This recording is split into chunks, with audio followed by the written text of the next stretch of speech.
Going to call out the names of the commissioners I see in our list. If I miss you, please unmute afterwards and let me know. So I have Commissioner Mulkey, Commissioner Richards, Commissioner McCall, Commissioner Wilson, Commissioner Herb Cornwell, Commissioner Gerthofer, and Commissioner Bunker. Did I miss anyone?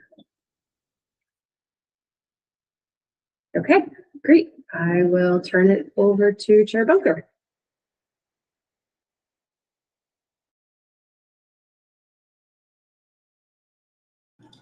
I think you're muted, Chair Bunker. How's that? Can you hear me now? Perfect. Yep, Okay. perfect. Thank you. So we have a quorum? Yes, we do. Yep. Okay. All right. Well, the first item welcome to the January 14th meeting of the Program Committee. First item on the agenda is approval of the December 5th minutes. Anybody have any comments or changes to the December 5th minutes? Is there a motion to approve the minutes?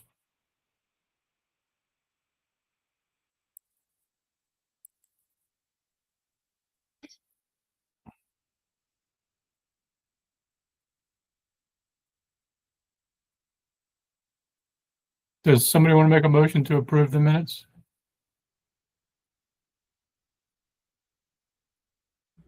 I'll make a motion. Okay. Thanks. Second? I'll make a second. Okay, thanks. Any changes or comments about the minutes? All those in favor say aye. Aye. Aye. Aye. All right. I need to abstain, just FYI, Dave Wilson, because I wasn't at the meeting. So Yeah, you missed. Thanks, Dan. Okay, so we have 3 refinements. First one was Pocomoke City Critical Areas Comprehensive Review.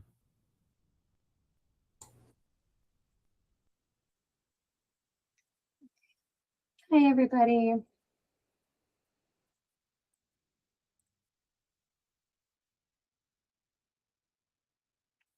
Okay, so I think you should be seeing the presentation. Yes. Perfect. All right, great. Let's kick it off then. Okay, so hi, everybody. Katie Hayden, Natural Resources Planner with the Commission. Before I begin, looks like Commissioner Etherton says he's also on, so for those note-taking. Okay, back at it. Hi, everybody. Katie Hayden, Natural Resource Planner with the Commission.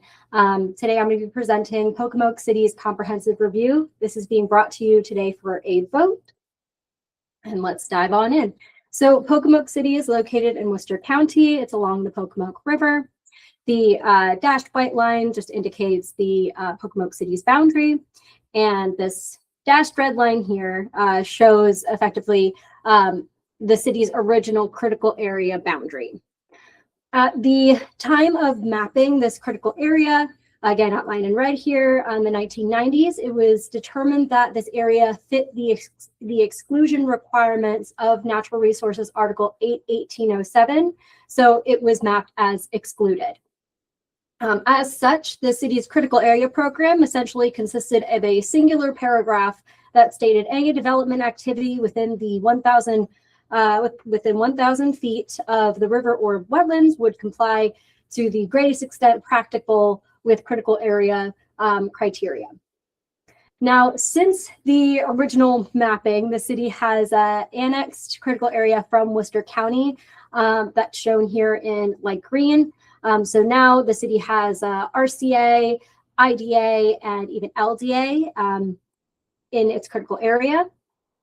And therefore, a comprehensive update to the city's critical area program was required to manage development in these newly annexed critical areas.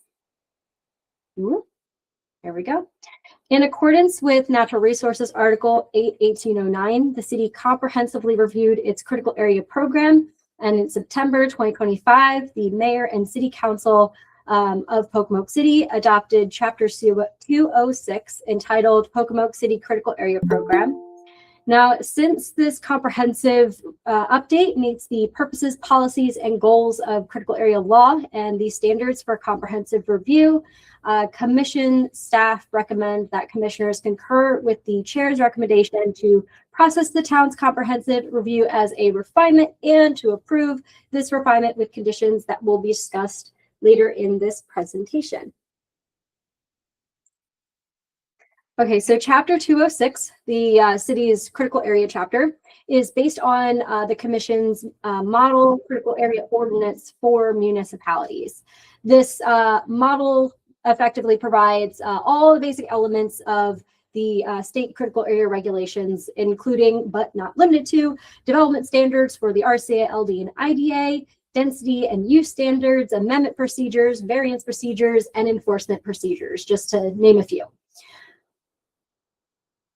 The model also has optional provisions pertaining to non-water dependent structures on piers in the IDA, which the town did choose to opt into as part of their comprehensive review. So they do have that language within their Chapter 206.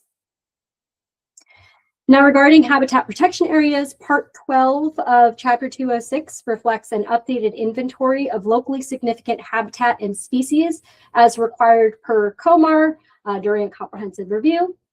And based on input from the Department of Natural Resources, Wildlife and Heritage Service, Section 12 includes site management considerations for the Winter Quarter Cypress Swamp Natural Area, which is a locally significant habitat with important features, including an endangered tree species and two state-listed rare habitats, an Atlantic white cedar swamp and a tidal bald cypress swamp. As previously mentioned, commission staff are recommending some minor changes to Chapter 206 to just be more consistent with critical area law and regulations as provided in Attachment 1 of your staff report. These include updates to program adoption dates throughout the year, language clarifying growth allocation standards, variance standards and processes, provisions pertaining to enforcement, the buffer, and water dependent facilities. And then there's also some clarifying language for select definitions, but again, all minor. Overall, Pocomoke City's, oh, did somebody say something? No, I'm gonna keep going. Okay, overall, Pocomoke City's critical area program meets the goals of the critical area law and standards for comprehensive review. So therefore, commission staff recommends that the commission concur with the chair's determination to process this comprehensive review as a refinement, and further that the refinement be approved with the condition that within 180 days of the date of commission approval, Pocomoke City shall update the approved Chapter 206 to meet the provisions outlined in Attachment 1 of the staff report. And with that, I will take any questions. Thank you. Any questions for Katie?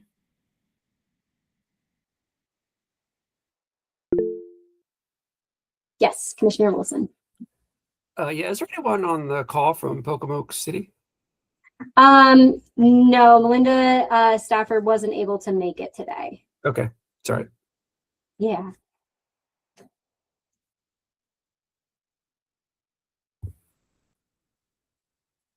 Any other questions for Katie about the approval of comprehensive review? If you do have questions for her, I can also, if it's something that I can't answer, I can also grab those questions and then be able to, I can email you, Commissioner Wilson, as well, to answer any questions that you might have. Okay.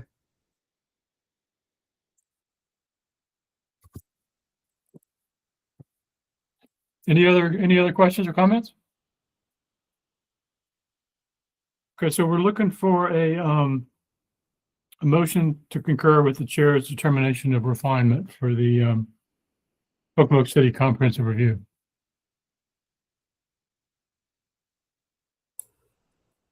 Commissioner Wilson. I'll make a motion. Yeah. Oh, sorry. Go ahead. Was that Ben? Ben, did you do that? I did, I'll yes. I yield to Ben and I'll second it. How about that? All right, good stuff. Okay. So we have a motion and a second. Any comments or questions about the comprehensive review? All right, all those in favor, say aye. Aye. Aye. Anybody opposed? All right, the motion passes. Thank So the you. second item on the agenda is the Pocomoke City Critical Area Map update. So this is just an update of the Pocomoke City Plan. Yes, and let me pull that up. Okey dokey. Go back over here.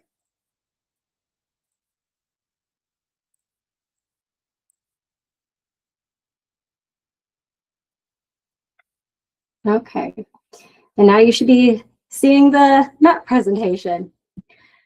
Okay, here we go. Hello again, Katie, Natural Resources Planner, and we're back with the, we just talked about the Pocomoke City Comprehensive Review. Now let's talk about Pocomoke City's map update. And again, just as before, this is being brought to you today for a vote.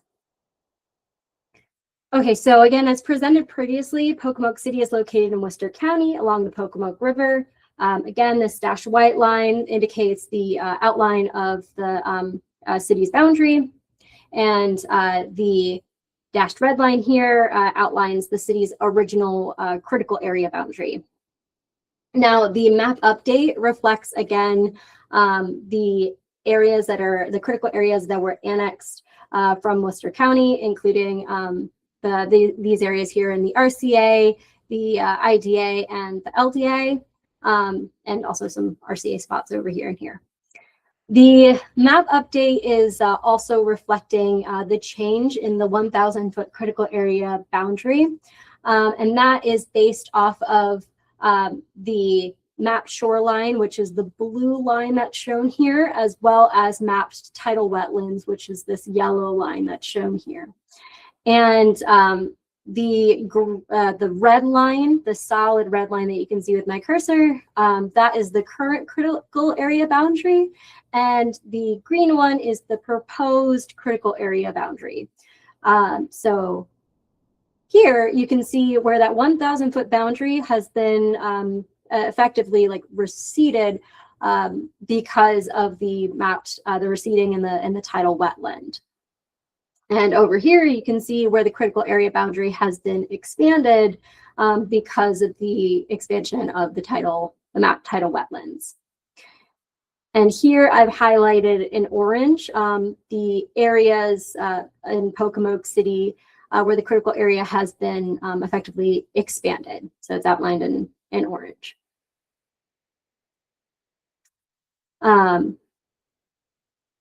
COMAR 270111 requires that a jurisdiction update that 1,000-foot critical area boundary using the best available information and technologies every 8 years. So commission staff worked with Pocomoke City, the Maryland Department of Natural Resources, Maryland Department of the Environment, and the Eastern Shore Regional GIS Cooperative to develop an updated critical area map for the city. And on September 2025, the mayor and city council adopted the map via ordinance 2026-04. And since the mapping update was completed in accordance with state law and COMAR, commission staff are recommending that the commission concur with the chair's determination to process this mapping update as a refinement to the city's critical area program and to approve this map amendment as proposed. Approximately 49 acres have been added and approximately 6 acres have been removed from the critical area for a 43-acre net gain of critical area in Pocomoke City. And again, the large increase in critical area is primarily due to the annexation of land from Worcester County into Pocomoke, but then also because of that expansion of the 1,000-foot line in some instances. Again, since the mapping update was completed in accordance with state law and COMAR, commission staff recommends that the commission concur with the chair's determination to process this mapping amendment as a refinement to the city's critical area program and to approve this map amendment as proposed. And with that, I'm happy to take any questions. Any questions for Katie?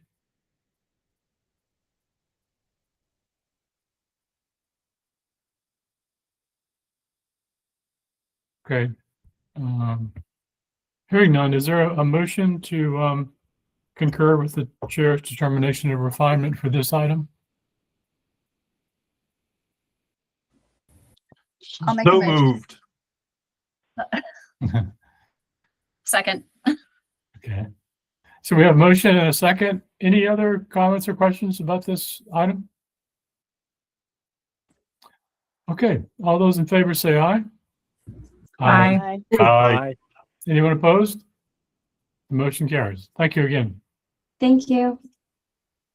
So the next item is Anne Arundel County Text Amendment Habitat Enhancement Plans. Yes, just give me a second while I get this pulled up. Just to let you know, Dan Burris, I'm on here now, and I did vote for that. Alrighty, I'm sharing my screen. Thank you, Dan. Yeah, and this is Commissioner Gillis. I'm sorry I was here a little bit late, so I am involved in the last two votes. Thanks. Alrighty, hopefully folks can see my screen and hear me. Yes. Okay, perfect. All right, hi folks, I'm Jamili Swadan, a natural resources planner with the Commission. Today, I will be presenting on Anne Arundel County Bill 6725, and this focuses on clarifying existing processes and establishing new processes to manage vegetative management for the county. And I'm joined today by folks from the county. They are also going to present a few slides in this presentation to kind of talk about the intent and need of this specific amendment. So Anne Arundel County has submitted a text amendment to their critical area program pursuant to Natural Resources Article 8, 1809 for the approval by the Commission. A copy of the bill as enacted by the county was included as an attachment to the staff report and is summarized in the staff report. The bill amends Article 16 of Anne Arundel County Code to establish new local processes and to clarify existing local processes for pruning and clearing, including in the critical area buffer and on steep slopes in the critical area. If the bill looks familiar, it's because this proposed amendment was presented in May 2025 for information only to get feedback and comment from the committee. So the proposal constitutes a change in the county's critical area program and thus must be reviewed and approved by the Commission in order to take effect. You'll see in the staff report in this presentation that Commission staff are recommending that the committee concur with the chair's determination to process this amendment as a refinement to the county's critical area program and that we recommend approval. So the bill adds 3 definitions to Article 16 of their code. The first is clearing. This is the process of removing trees, shrubs, woody vegetation, ground cover, stumps, or roots, whether by manual, mechanical, or chemical means, and it does not include gardening, maintenance of the existing grass lawn, or removal of hazardous trees. And clearing includes the trimming of trees, shrubs, or woody vegetation in a way that is not authorized as an acceptable pruning practice in the most recent version of the American National Standards Institute A300 standard. Pruning is the selective removal of trees, shrubs, woody vegetation parts to meet specific goals and objectives while maintaining or improving plant health and structure as set forth and authorized in the most recent version of those ANSI A300 standards. And woody vegetation is vine or woody perennial plant or other than a shrub or a tree that typically lies along the ground or rises above the ground by attaching to other plants or objects with tendrils or by twining.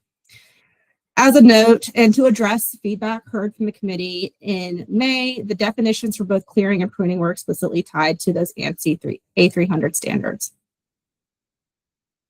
So to break the bill down and explain the various permitting processes that currently exist, currently there are 3 permitting processes that applicants can pursue for development and or vegetation management in the county. The standard grading plan is proposed for development that is beneath 5,000 square feet, while the grading plan is for proposed development above that threshold. Additionally, applicants who are just needing a permit for vegetation management needs, such as invasive species management or pruning, may pursue a vegetative management plan, which is for projects underneath 5,000 square feet. So this bill addresses a common barrier though, and that is what permit should they apply for if they just want to manage vegetation, but they exceed that 5,000 square feet threshold. As permitting processes currently stand, they would need to apply for a standard or a grading permit, and the grading permit process can be expensive and cumbersome for applicants, and then also for the county to continually process and permit. And so enter the habitat enhancement plan, and this is authorized for up to 1 acre. So through this bill, the county is creating a more streamlined process for larger restoration type activities, including the creation of the habitat enhancement plan approval process, which may be used in lieu of a grading permit. Explicitly, the bill amends Anne Arundel County Code Article 16 to clarify existing and newly established permitting processes, including clarifying that the vegetation management plan may be authorized for pruning less than 5,000 square feet, establishing that habitat enhancement plan, which may authorize up to 1 acre of clearing or pruning for managing existing forests or natural areas to enhance habitat and ecological balance.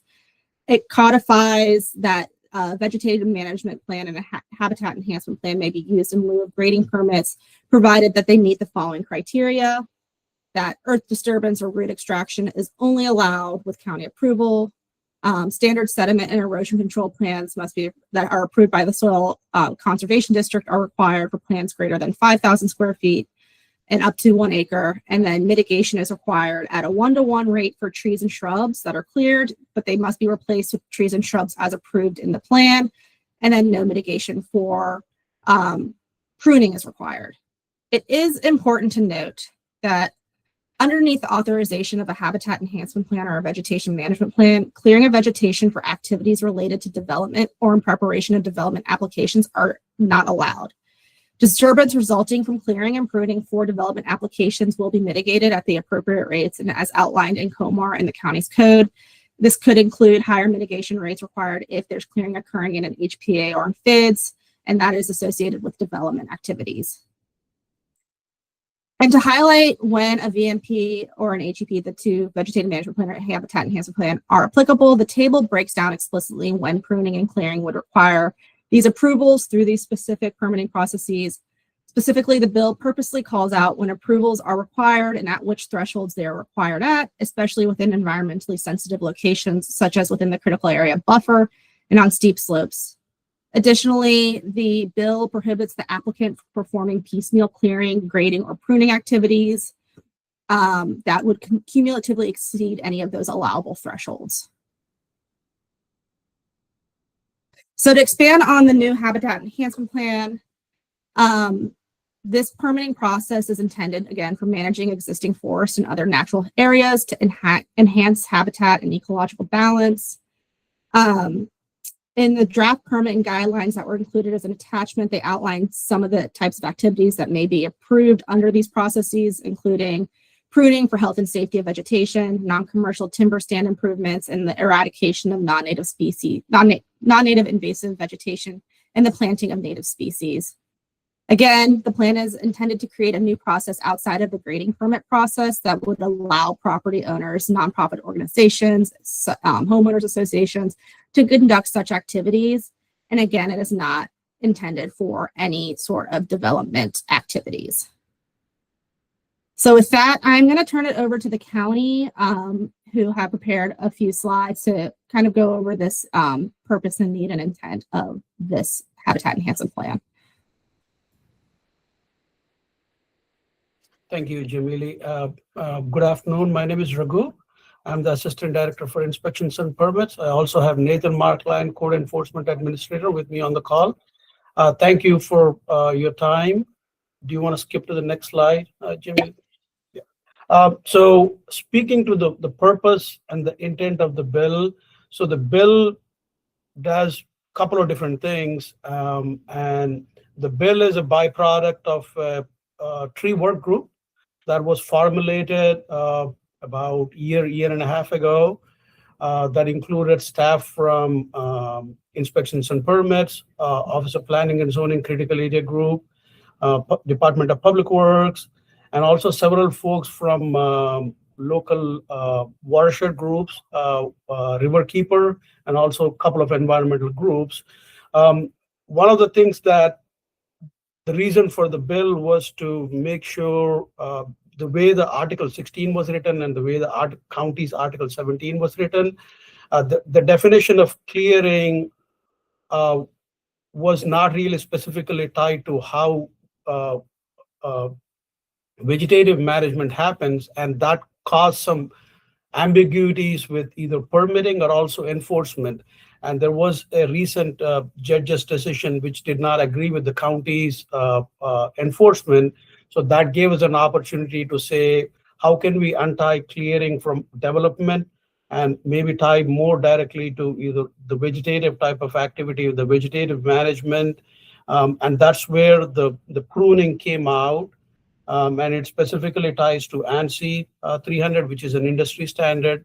And there was also a question about, before the code change happened, somebody was topping a tree. There was nothing that the county was able to tie that back to. So this code change cleans that up and specifically ties to an industry standard ANSI 300, specifically for pruning and other vegetative management activities.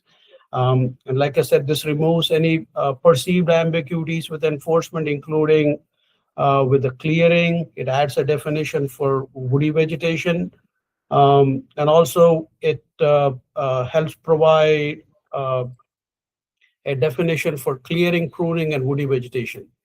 Like Jamili mentioned, we do have a new permitting vehicle or a pathway specifically for invasive management and reforestation, because previously to the bill, everything has to be permitted through a grading permit process, which was expensive, and we felt that these type of vegetative management practices do not need an engineered sediment erosion control plan or certain dollar amounts to be spent on the permitting process, where they could be spent on the reforestation side of things. The INP published guidance, which includes the habitat enhancement plan guidance, some frequently asked questions as a part of after the bill was adopted. And I'm now going to turn that back to Nathan to speak specifically to what a habitat enhancement plan does and some of the projects that we have seen recently. Sure. Nathan Markline, Code Enforcement Administrator with Anne Arundel County. Could you please go to the next slide? Okay. So ever since I've been here with the county, it's been about 12 years now, I think there's been a need for a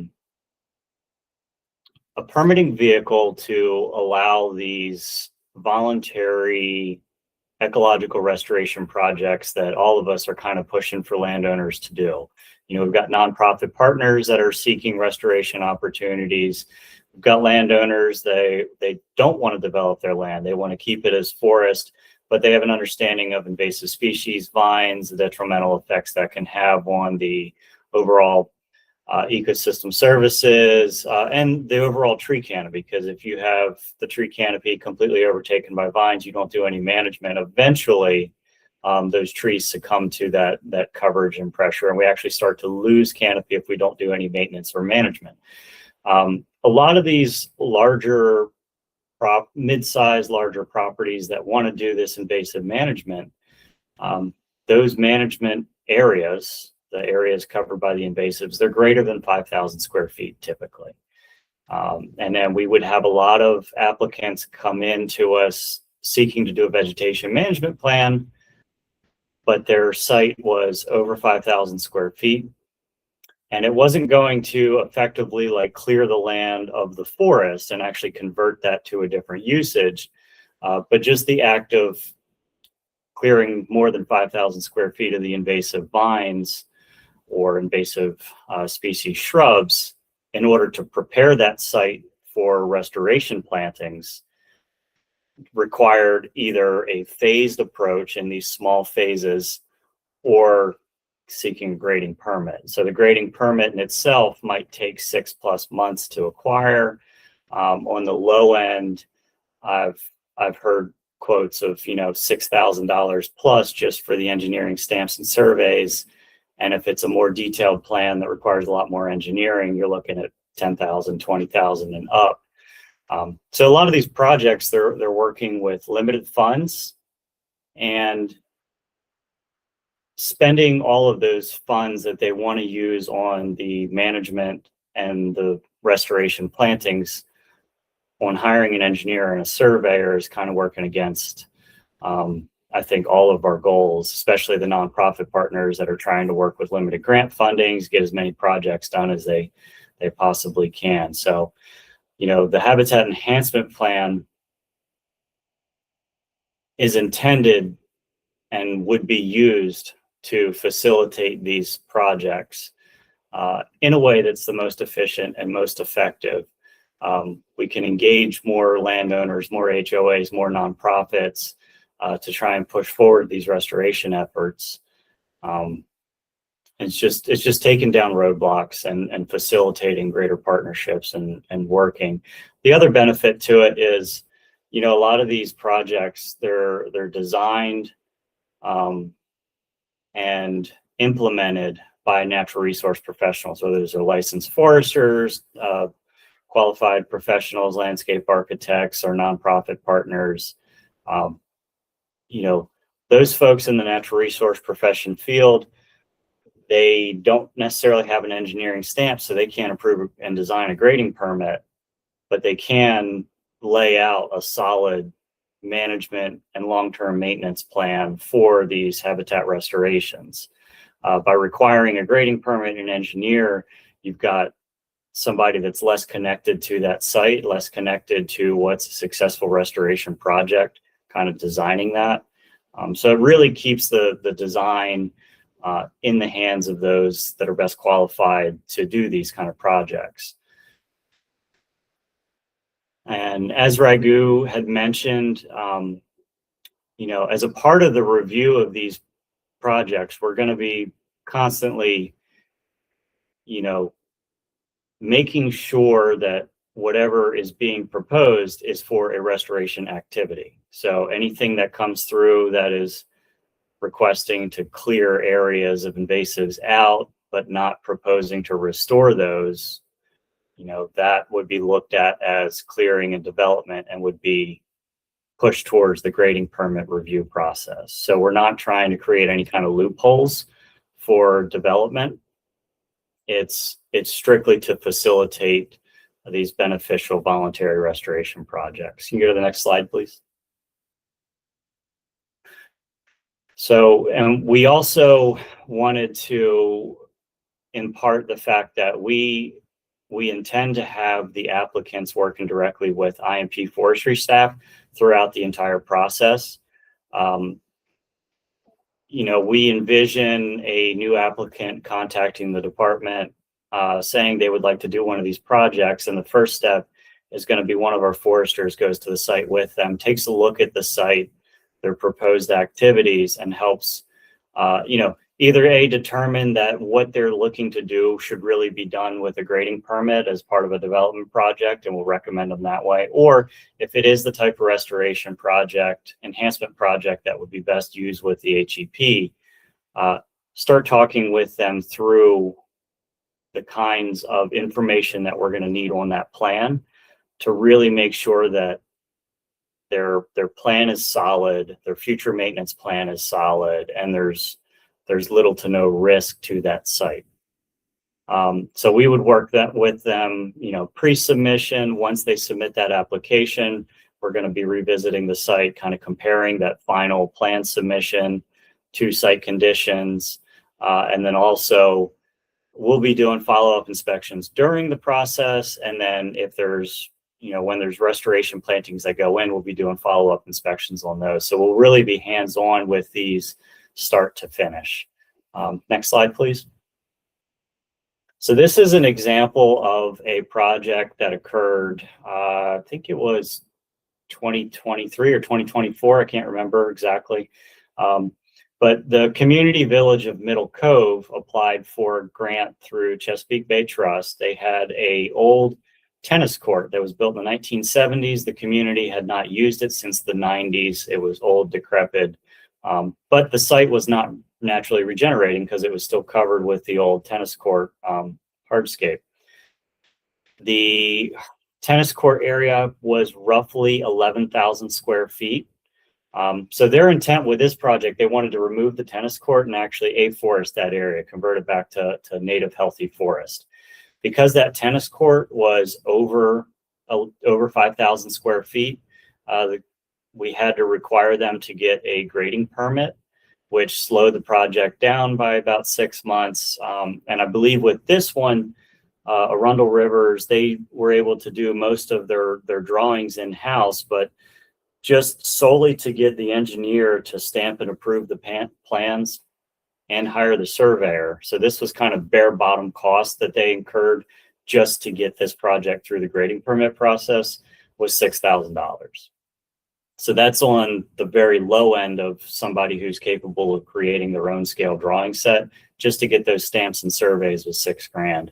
And that came out of the allotted grant funding for the stormwater management reductions. You can go to the next slide, please. This was the site afterwards. So all the impervious was removed. The site was stabilized with, native perennial grasses, and then fully replanted in a diverse mix of native shrubs and trees. I believe they also did a little bit of invasive management around the perimeter, and then did supplemental understory reforestation in the surrounding forest. So this is kind of a prime example of a project that could have saved a lot of time and a lot of grant funding, and put that towards the actual plantings rather than the sole permitting, but is the kind of project that we would look for with this. So it's not converting that tennis court to some other form of development. It is literally restoring it back to a native forest. Next slide, please. And then we have another community that Anne Arundel County is currently working with to see how we can assist them with invasive management. So the Deep Creek Village near Cape St. Clair, they have approximately 21 or 22 acres of forest conservation easement. Some of it's in the critical area, some of it's out of the critical area. In the forest interior, you've got a lot of really healthy native kind of complex forest. It's relatively undisturbed, has steep slopes, drainages into, to tidal waters. But all of the edge area that was, I think prior to development, I think it might have been agricultural use. So there was a lot of edge there. So there's a lot of invasives, and they have roughly 8 acres of invasives kind of scattered along the perimeter of this whole community. And we're looking to do invasive eradication and restoration plantings with native trees, native shrubs to kind of bring back the health of this forest, but also stop the encroachment of those invasives from getting into that deeper native undisturbed forest that's already existing. Having a habitat enhancement plan would afford us 2 benefits. One, the reduced cost for the permitting, because we don't want to use grant funding or fee in lieu dollars for tree plantings on engineered permitting. The community itself doesn't have the funding to do the engineered permit. So if we required them to get a grading permit and to pay for that themselves, it would kind of put this project at a full stop because they don't have the budget for that. But they're very excited about the opportunity to try and improve and restore their forest. And if we breaking that up into 5,000 square feet phases, 8 acres out at 43,560 square feet per acre, you start getting into a huge number of small phases that would be constantly need to be, reviewed and then approve the next one. And it becomes this, it's a time sink for inspectors, and it drives up the costs of implementation if the work crews can only go out and do a small chunk at a time. There are the occasional project that's more than 5,000 square feet and you've got a landowner that says, I'm doing this on my own, we might recommend let's do it in small phases. Because if it's a single landowner or they're doing this on their own, there might be, sometimes it's harder for them to move quickly through these. So giving them small chunks to work through is actually a better situation. But anytime you have one of these larger projects that's being managed by licensed professionals, contractors, they're set up to kind of get in, get the work done effectively, cleanly, and get back out. You know, the fewer times you're in there, the less site disturbance there is, the sooner the site can be revegetated and kind of closed off to try and reduce that invasive reinfestation. Next slide, please. This is just kind of an example of what, you know, the picture on the right is just showing, you know, a lot of the invasive pressure that's existing in the site. The photo on the left shows an area, a small area that was managed. I just wanted to include that to show you that, you know, management of these invasives is not removal of the forest. It is not clearing of the canopy. And this site will be restored with additional native understory and shrub species. And anywhere there is a reasonable canopy gap that can handle canopy species trees, we intend to put them there to really maintain the overall forest health and current tree canopy. And I think that might be our last slide. Yeah.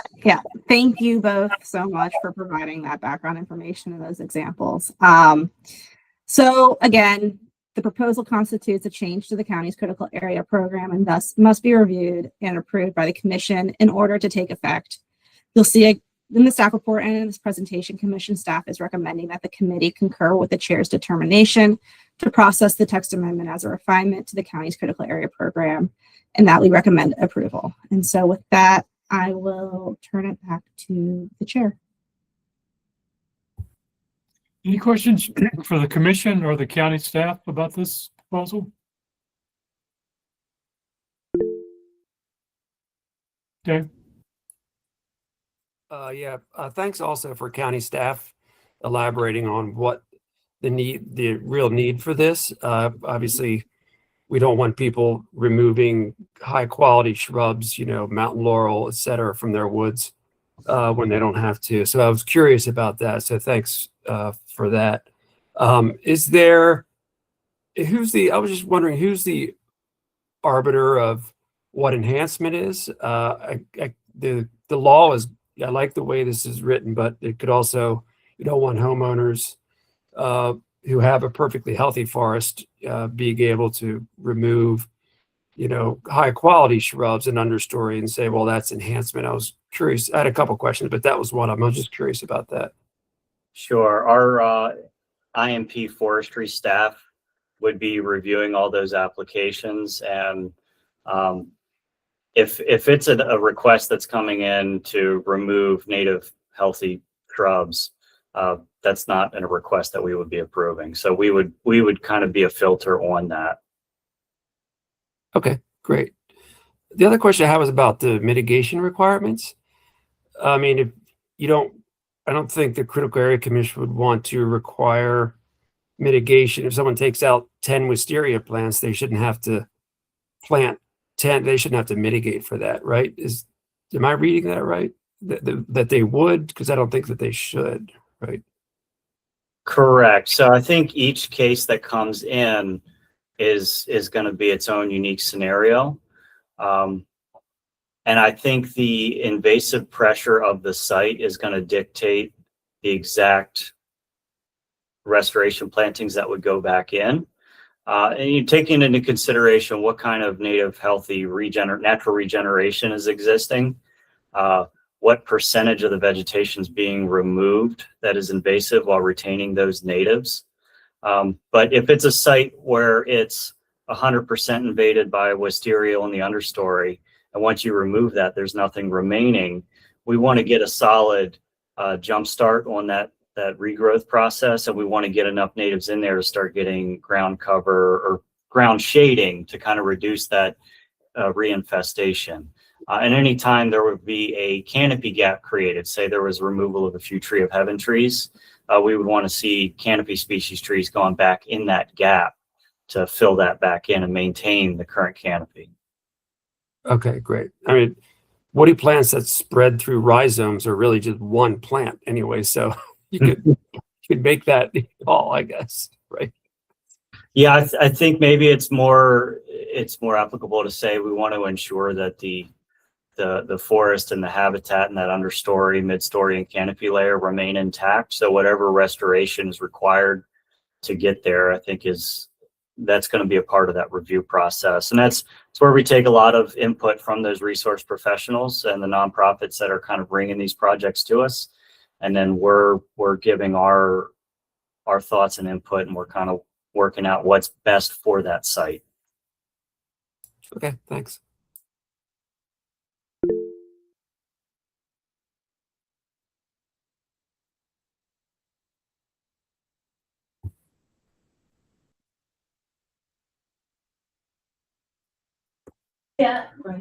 Looks like Commissioner Gerthofer has her hand raised.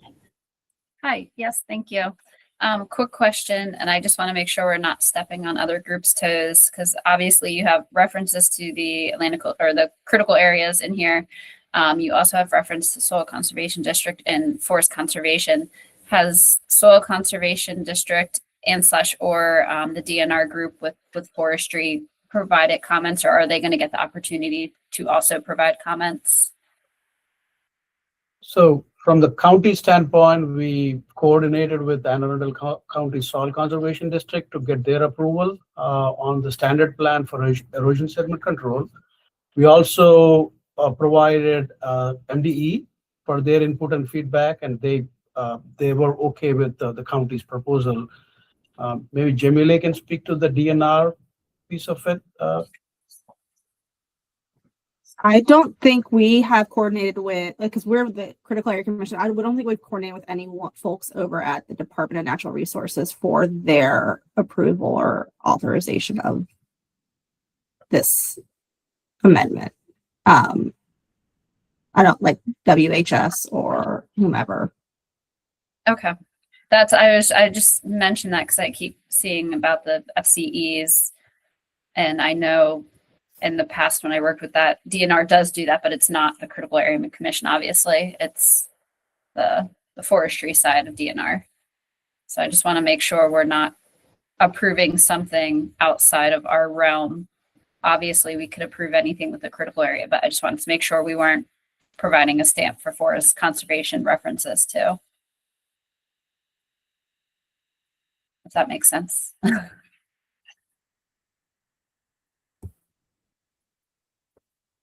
Any other questions for commission or county staff?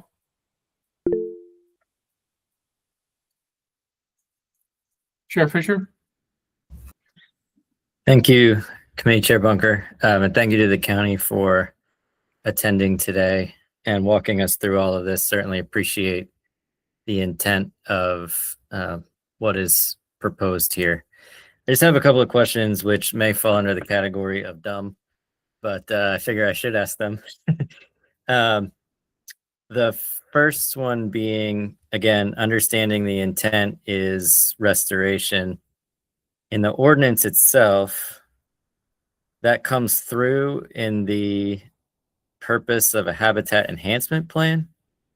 I do not see that purpose reflected in the vegetation management plans. So I was wondering if that was an intentional difference. I'm looking specifically at page 6 of the bill in lines 12 through 19, where it says what the VMP and the HEPs can be approved for. The HEP is very clear. It's about ecological balance. The VMP is not clear as to what it's for. Maybe it's implicit in the title, but I'd like to hear from the county why the habitat enhancement plan is specific, the VMP is not. I think I can take a stab at it. Maybe Nathan can jump into. Thank you, Eric, for that question. So I think maybe you're probably right in terms of how that is written into the, so VMP is an existing process that is already on the books, how the county has been implementing it. But the other way I could see that is, I'm sure as 5,000 square feet would not kind of meet the definition of a forest. So as you kind of get into more acreage, you will get into meeting the ecological balance or meeting the enhancement of a forest. So I think that's probably where the terminology might be playing into it. But I think the VMP's vegetative management plan is really limited to smaller tree, and the canopy size increases. It would not even touch into maybe 2 or 3 trees. I think it's pretty limited. The scale is pretty limited. But it kind of gets into some of the same goals, if you will, whereas the scope might be limited to forest on a HEP side, not so much on the other side.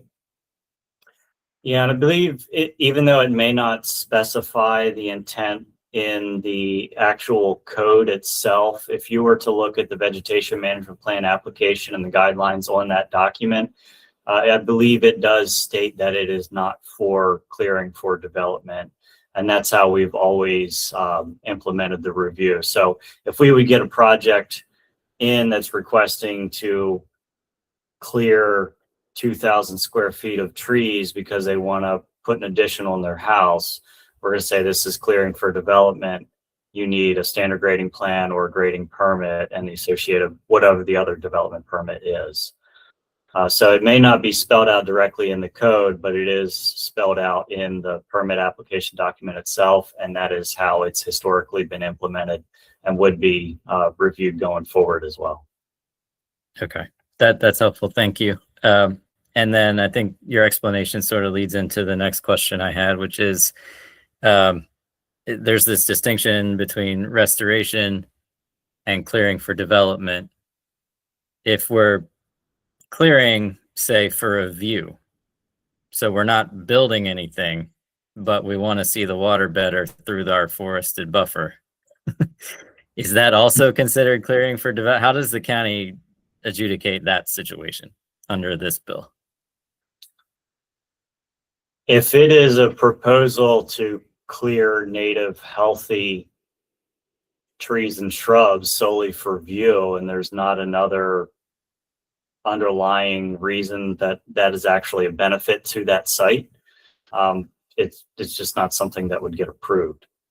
Whether it was under 5,000 square feet on a vegetation management plan or greater than 5,000 square feet or on a habitat enhancement plan. If it was a site that came in that the entire watershed view was completely obstructed by non-native invasives and they wanted to restore that to native plantings, that would be something we could consider, but it's solely on the basis of you've got invasives. How can we make this a healthier native system? So the review would filter out the clearing of healthy natives for view. Okay, appreciate that. In page 7, lines 4 through 6 specify that clearing of woody vegetation needs to be mitigated by plantings in the area cleared. Lines 1 through 3 do not seem to specify that the clearing of shrubs or trees occur in the area cleared. And again, I'm wondering if that's intentional and what the goals are. I mean, generally, we of course like to see trees and shrubs put back where they're cleared. There might be good reasons for them not to, but if you could speak to the difference in the code language there as well, why one specifies replacement in location and the other does not.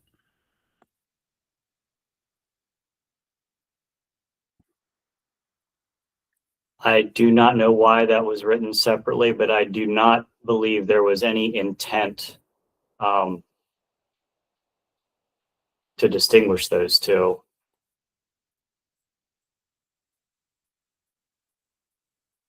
I don't, there were like, we never had an intent to say that you could clear in an area and mitigate in a separate area. Okay, so the county's intention under this bill would still be to replace in the same location to the MEP. Correct. Okay. Chair Bunker, if I could have the floor for just one more second. I have a question for our staff. So the mitigation ratio is put here at 1-to-1. There's a statement that if clearing is determined to be for development, then the larger ratios for HPAs would apply. Is the 1-to-1 mitigation ratio consistent with the state requirements in HPAs for activities that do not fall under development? In other words, if I'm clearing buffer area under COMAR, are we at 1-to-1 or some other ratio that's consistent with this bill? This is Claudia, Claudia Jones, the science advisor. I can speak to that. We have always consistently said, if you are removing trees or shrubs that are invasive or non-native, you need to replace them on a 1-to-1 basis, 1-to-1 ratio with native species. So we have not always asked for mitigation for vines, for woody vines, realizing that they are stunting the trees that they're growing up on often, and they're precluding succession. And unless, like Nathan was talking about, you have a situation where you clear all the woody vines and you don't have anything left, then we would require some kind of planting with native species. So that is consistent. Okay, great. Thank you, Claudia. I appreciate that. So when we're looking at the mitigation ratio there at the top of page 7, it says 1-to-1. What I've heard today is that it's greater than that if it's associated with development in an HPA. This part of the bill does not say that, and I'm assuming that's because it is specific to the VMPs and the HEPs, which are not applicable to a proposal for development. Do I have that right? That is the intent, yes. They are specifically in the VMP or HEP section, yes. Got it. All right. Thank you, gentlemen, very much. I appreciate your time on these questions. Thank you.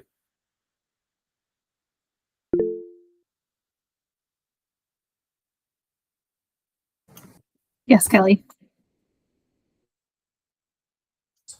I'm sorry, you can't see me. My camera doesn't work on this platform, but just to further clarify that, any development applications that would come in would be reviewed by my group because I'm the planning administrator for the critical area review team. Anytime we get an application and we're looking at aerials and we see a discrepancy from one year to the next in vegetation, we're working directly with INP on that. So that's where we're catching these, if they were to go through and claim this was an invasive project or get a VMP or something along those lines, and then we turn around and get a development project, we notice on the aerials that all of a sudden all the vegetation is clear, we're coordinating directly with them. And even if it's cleared under a VMP, because we then get a development project, that's how we're reviewing it, and that's how we're assessing the mitigation. So it's not stated in the legislation, but it's caught in our review process that if you submit the development application after you've cleared it under one of these mechanisms, we're going to assess development mitigation. Great. Thank you, Kelly. Appreciate it.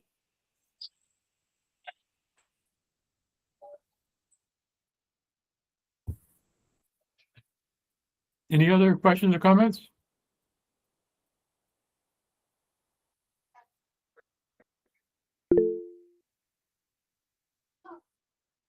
Catherine, Commissioner McCall? Yeah, thanks, Chair Bunker. I wanted to go back to, I think it was Janelle's question earlier regarding potential relationships with SCDs and the DNR Forest Service. And I was hoping that I just wanted to ask if there had been discussions with the Forest Service already about some of those relationships between this and some of the work that they do.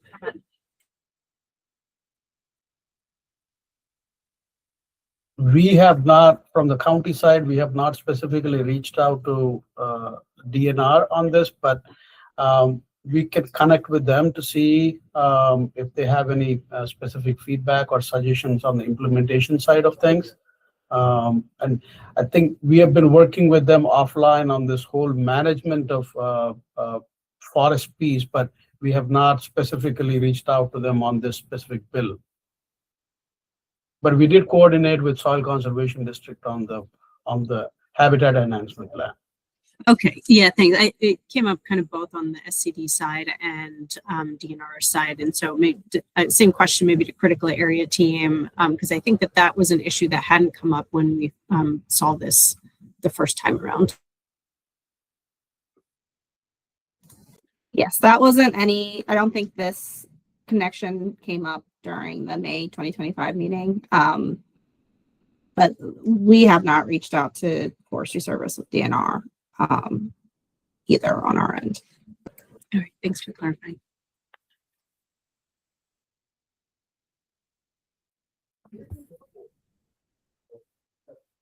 Any other questions or comments? It's been a really good discussion. So I think we're looking for a motion to concur with the chair's determination of refinement for this proposal.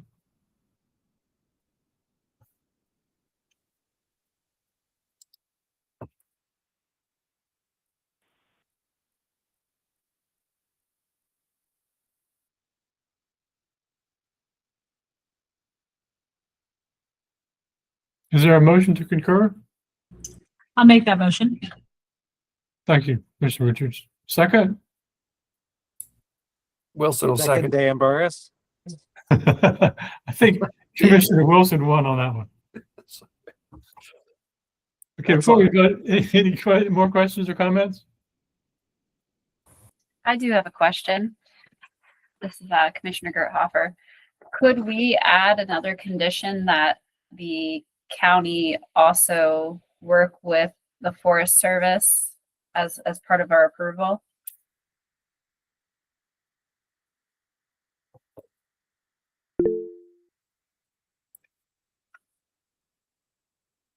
Commissioner McCall, you have a Yeah, I was going to suggest something similar just to kind of make sure that issue is resolved or at least discussed.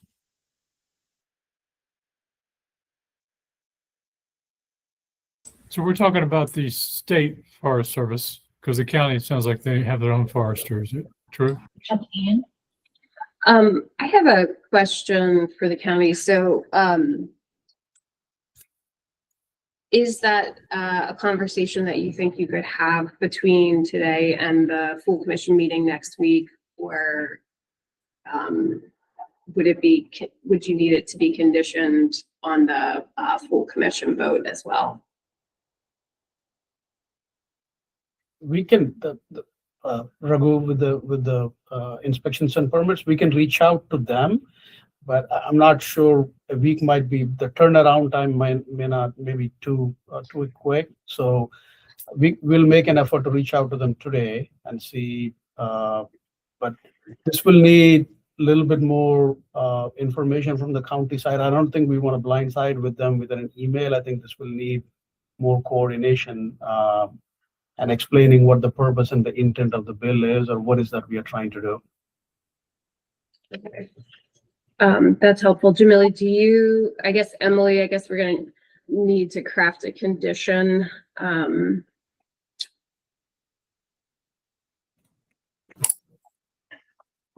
Don't judge my typing on screen. I think from a sort of process standpoint too, because the motion is on the approval or the concurrence and refinement and straight approval. approval. So I think just before we get into the text of the condition, I think someone will either need to withdraw the motion that's on the table, or we'll have to go through the process of doing a motion to revise the motion on the table, go through that. So either way, but now we can get to the. If it's more streamlined, I'm happy to withdraw my motion. I would vote. I'm not a voter, right? I mean, I can't vote on this in terms of the committee, but yes, that would be more streamlined. I withdraw. Kelly, do you want to add something? Well, I just want to clarify, as far as the condition, I don't think we have any concerns about discussing this with the state, but I don't know. I would be concerned if the condition is to add language to the bill that we coordinate with them on a regular basis. I think we would be looking for this to be like any other program, critical area program, our current forest program. Yes, we work with you on a regular basis, but we're not sending it to them for review or that type of thing. Because I think that would bog down a process that sometimes we need to keep moving for obvious reasons.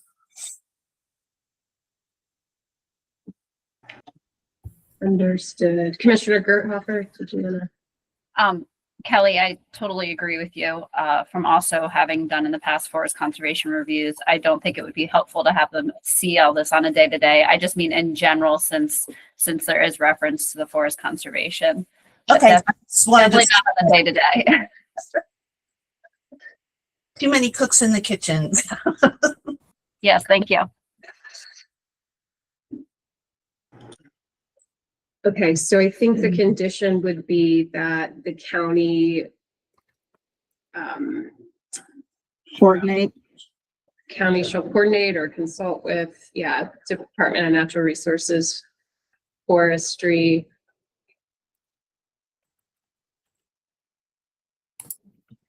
Forest Service. Forest Service. Yeah.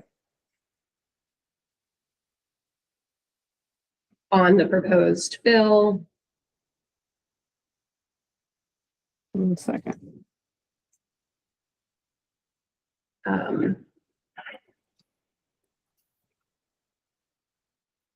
I guess, Emily, does it make sense like prior to a specific date or prior to? Oh, Sorry, I just muted myself. Yeah, I mean, I'm always a fan of the date, right? So just putting the obligation on the county to reach out to them by a certain, whatever it is, a week, 2 weeks prior. Yeah, exactly. Some type of timeline there. But again, that wouldn't it wouldn't prevent the county from being able to move forward at the commission meeting, so long as they've reached out to the Forest Service. Yeah. okay. So Raghu and Nathan, do you guys have a deadline preference there? 2 weeks, a month? Like, what do you?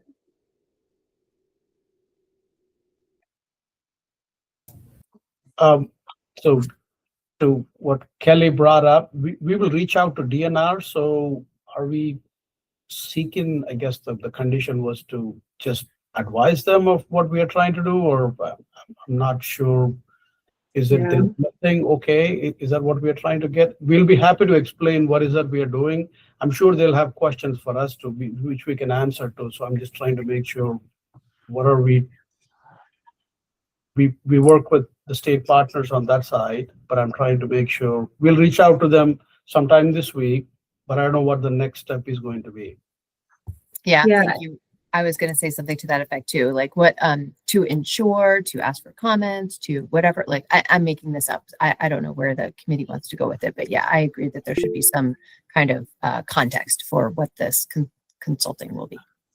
Yeah, I'm a little confused too. Are we just reaching out to DNR to see if they want to be involved in the process, or is that what the consult means? Is it to get their feedback and insight on the bill?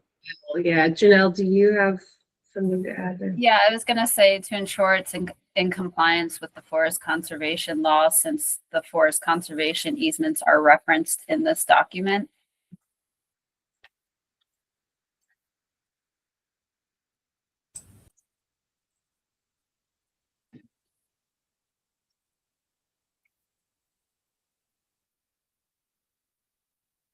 I was going to suggest something similar, and then when it comes back before the full commission, it's simply almost like a yes or no. It is. Or it's not. Forest Conservation Act, right? Correct. You just want confirmation, you want us to obtain confirmation from the state that this doesn't conflict with their requirements, and then just be able to verbally convey that to you.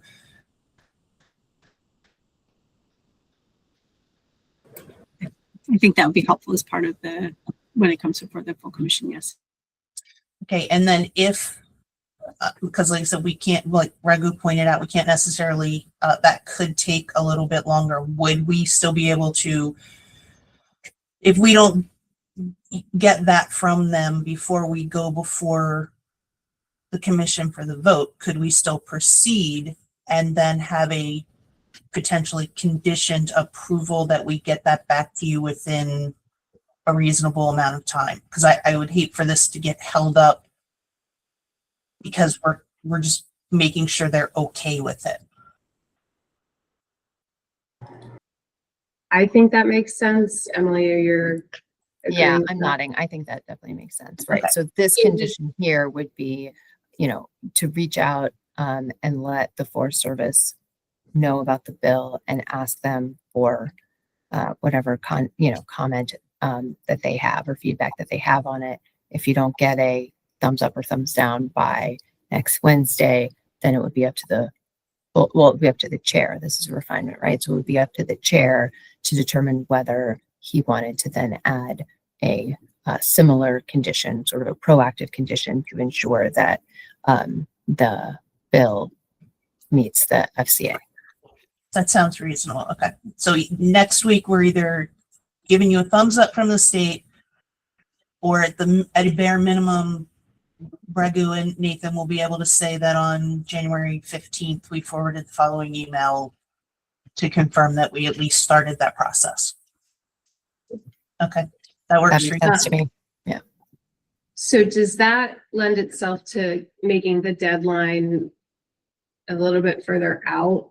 Or should we set it to next week and then change it? I think we should set it farther out now, right? And give time for that coordination.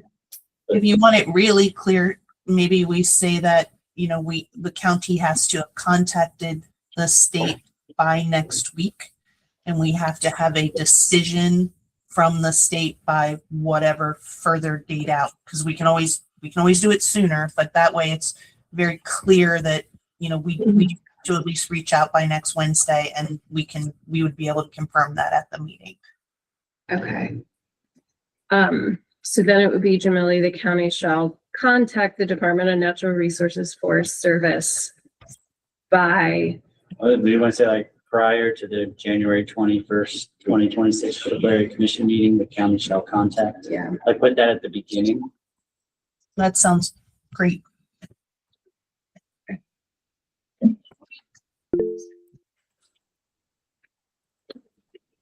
go ahead, Catherine.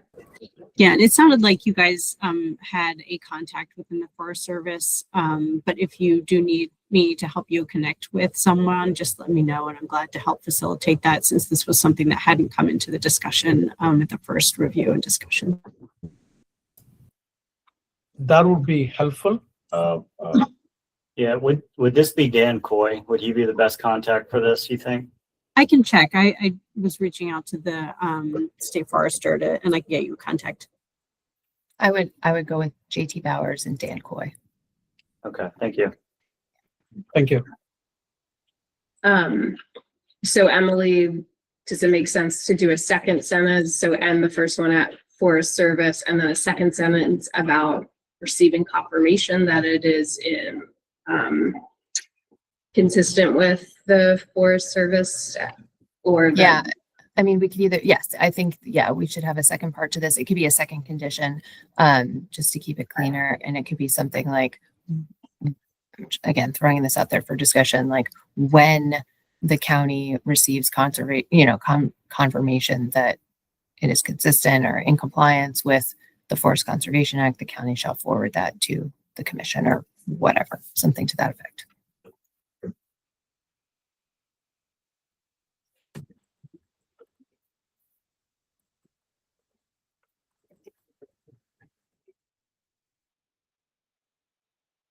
Sorry.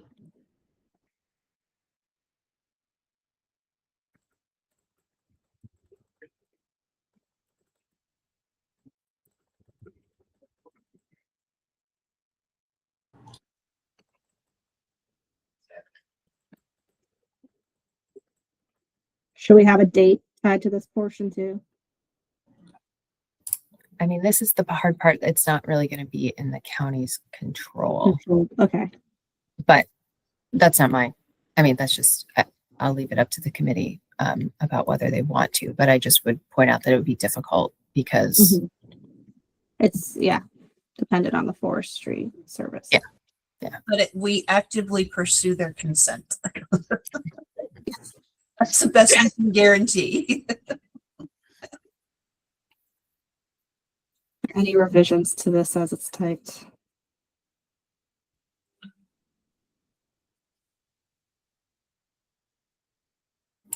Could you just make it a number 1 and a number 2? Just for my own compulsive nature. Thank you.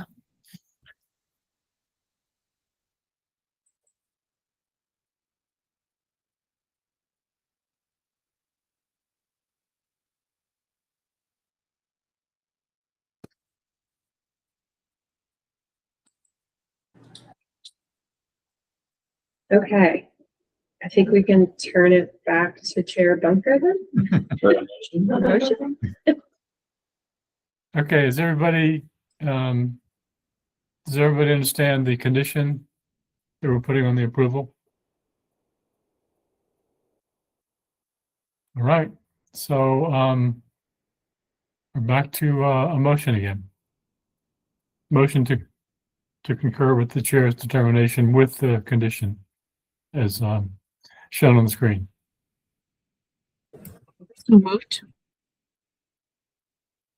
Excuse me? Sorry, I was making that motion recommendation. Was that you, Commissioner Qual? Yes. Okay. Is there a I'll second? Who was that? Kurt Hoffer. I'll Okay. second. All right, so any other comments or questions before we vote? All those in favor of the motion, say aye. Aye. Aye. Anybody opposed? Great. Motion passes. So there's only one more item on our agenda, and that is an information only. Town of Indian Head Robinson Terminal growth allocation. And if you remember, this has come before us before, information only as well. So this is an update of the last information only meeting. Or as it says here, round 2. Yes. Thank you so much, Committee Chair Bunker. Hi, everybody. I'm Annie Sakarik, and as Chair Bunker mentioned, this item will look familiar as it was previously presented for information only at the August committee meeting last year. The Town of Indian Head has requested to come back again for informational purposes to provide an update on the Robinson Terminal growth allocation proposal. So again, no action is going to be taken today. It is just for information only. And we do have representatives for the town and developer on the call to provide some additional information and help answer questions. So first, I just want to remind folks that the Town of Indian Head is located in Charles County, and the growth allocation site, known as Robinson Terminal, is located along the Potomac River, and it's outlined in blue here. This is a zoomed in aerial to show the existing conditions. And then here are the existing critical area designations. So the original memo back from August is attached to the current memo addendum, and it explains how the property is split zoned with limited development area, or LDA, and intensely developed area, IDA, because the existing IDA on site was previously approved for growth allocation by the Critical Area Commission in 1993. And you may recall from the discussion in August that there are some discrepancies with the acreage of IDA between what was approved in 1993 and what exists today, which the town is still trying to kind of work out at this point. And I did want to share some photos. We were able to go out to the site in November. So I wanted to share photos of the property that we didn't have at the last meeting. So this is just the image is walking into the property from the road. This is a photo of the non-tidal wetland near the entrance of the property. You may recall from the site plans that the majority of the non-tidal wetland here is located outside of the critical area, but there is a portion located within the critical area. This is the general area where development is proposed. This is kind of the same thing from a different angle. This is a photo of the steep ravine on the west side of the property, and there is a buffer delineated from the stream at the bottom of that ravine, and that buffer is expanded for steep slopes. This is a photo of the shoreline along the property and another angle of the shoreline. And you may notice on the revised site plan that was provided, there is a potential future public access point leading down to this portion of the shoreline.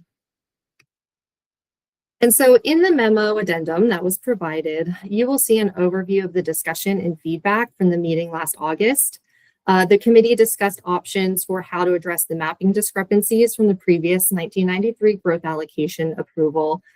We discussed mitigation considerations for the proposed forest clearing, as well as climate resilient stormwater management practices. There was discussion around the status of the Maryland Department of the Environment's review of the non-tidal wetland impacts. And there was also conversation around the accuracy of the critical area buffer delineation. And so at this point, I'm now going to turn it over to Mike Burlbaugh with Elm Street Development and Mark Harmon with Arrow Consulting, so that they can kind of provide a more specific update on how the town has addressed these items from the previous meeting. And I believe I'm going to stop presenting, and I believe, Mike, you should be able to share. All right, hold on. Let me see if I can pull this off. So from there. And share screen. Window. That one. Share. Can folks see that? Yep, looks good. Okay, great. Well, before I start, my name is Mike Burlbaugh. I'm Vice President with Elm Street Development. And with us today, I'm presenting obviously on behalf of the developer. Mark Harmon is here from the town of Indian Head. Mark, you want to say hi real quick, just so folks know who you are? Hey, hello everybody. Sorry I don't have my camera on. I'm remote and it keeps freezing on me. And then we also, Sue Greer is also here. And she's worked with both the town and us on sort of shepherding this through the process. So, all right, let's see if I can get it to move. There we go. To sort of recap, and I'm sensitive to everybody's time. I understand it's already 2:30. But back in August 8th, this came before the program committee for information only. And it's a 6.76 acres of growth allocation from the town of Indian Head that would augment the existing IDA on site to accommodate a proposed residential development. What I'd like to do today is give an update on a good bit has happened since August to refine the project and improve the project, as well as answer a handful of questions, or more than a handful of questions, great questions that came from the last program committee meeting, and then to solicit any additional input before a formal application is submitted. So Annie had already gone over where the site is on the Potomac. It's roughly a 22.5 acre site, of which about 16.3 plus or minus is within the critical area, and it is consists of 10 acres of LDA, 6 acres, very rough numbers of IDA.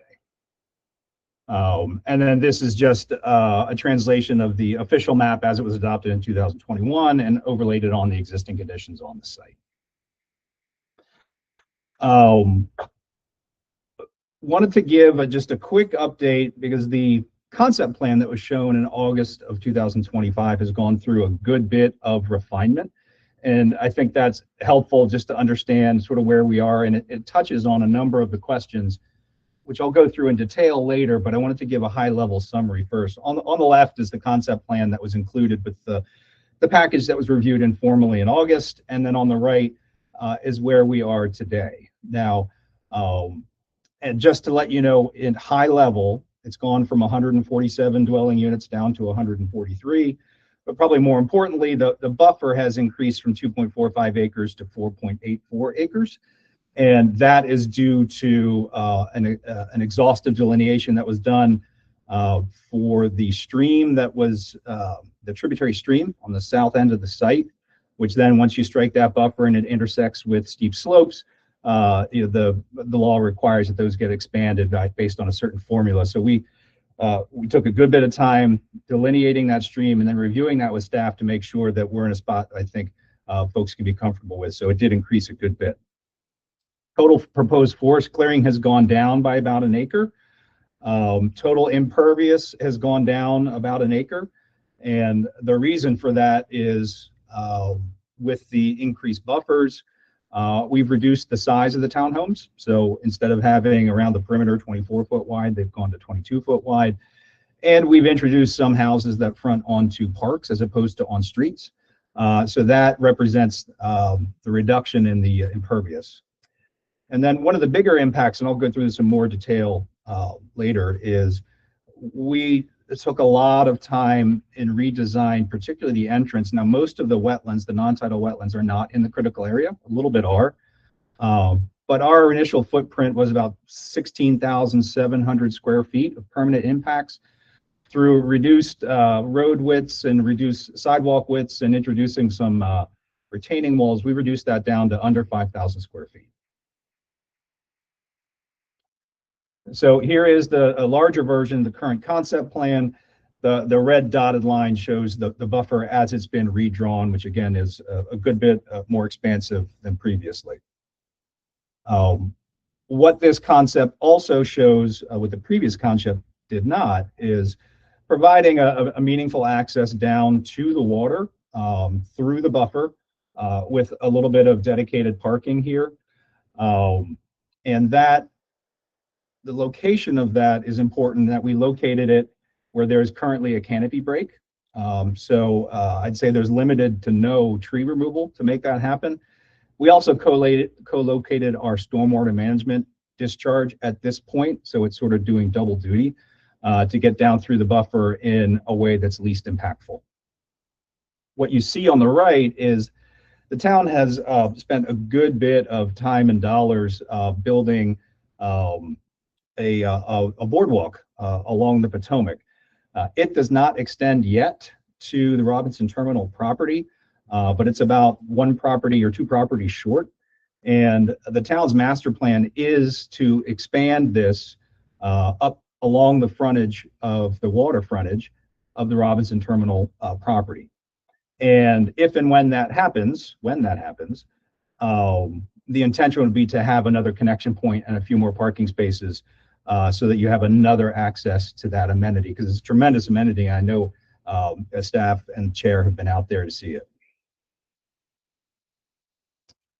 We have updated, and I'm not going to go through in excruciating detail, but we have updated our climate resiliency study, and we have a full report which we'll include with our formal submittal.